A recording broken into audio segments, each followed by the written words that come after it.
সরকারি দলের বন্ধুরা তাদের কাউকে বলে শিশু পার্টি আর কাউকে বলে গুপ্ত।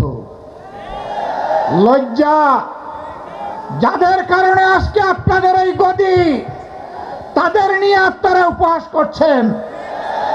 এর পাওনা বুঝে নেওয়ার জন্য তৈরি হন। এই জাতি ঠিকই পাওনা বুঝিয়ে দেবে আপনাদেরকে। আপনারা জাতিকে ধোঁকা দিয়েছেন এবং ইতিমধ্যে তা স্বীকার করে নিয়েছেন। আপনাদের নেতা বলেছিলেন, আমরা যদি ধোঁকা দেই আগামীতে জনগণ আমাদেরকে আস্থা করে নিক্ষেপ করবে। সেই আস্থা করে দেখার জন্য আপনারা তৈরি হন।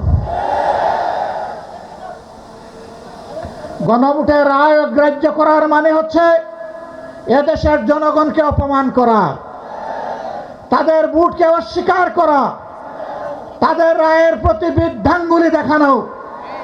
মনে রাখবেন, জনগণের বিরুদ্ধে দাঁড়িয়ে অতীতে কেউ কোনোদিন রেহাই পায়নি, আপনারাও রেহাই পাবেন না। সময় থাকতে অনুরোধ করি, এখনো সৎ পথে ফিরে আসুন। জাতির সাথে গাদ্দারি বেইমানি করবেন না।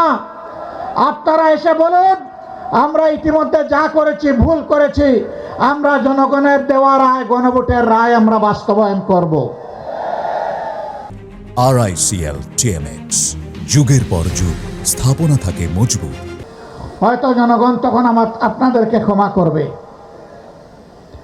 আপনারা বলেন আপনারা নাকি সংস্কারের প্রবক্তা।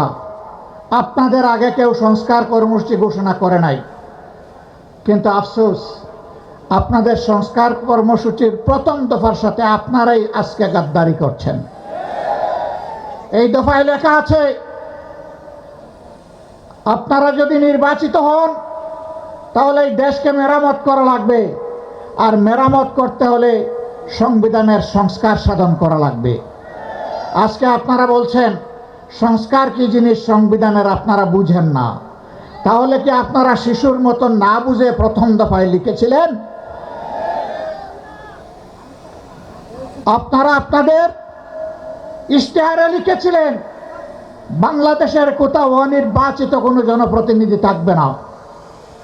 সরকার গঠন হওয়ার পর 42টা জেলায় ইতিমধ্যে আপনারা প্রশাসক নিয়োগ করেছেন। প্রশাসক কি নির্বাচিত জনপ্রতিনিধি? তা আপনারা তো আপনাদের ইশতেহারের সাথেই তো বিশ্বাসঘাতকতা করছেন। প্রিয় দেশবাসী,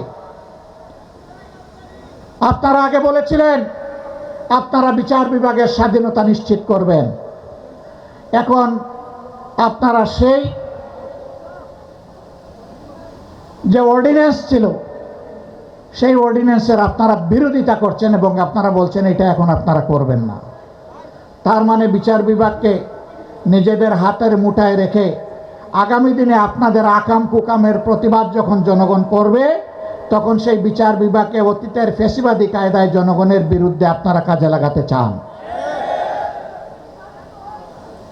আমরা চেয়েছিলাম ফ্যাসিবাদীরা যেমন করে গুম এবং খুনের সংস্কৃতি চালু করেছিল, সেই গুম সংস্কৃতিকে নির্মূল করার জন্য একটা স্বাধীন গুম কমিশন গঠন হোক।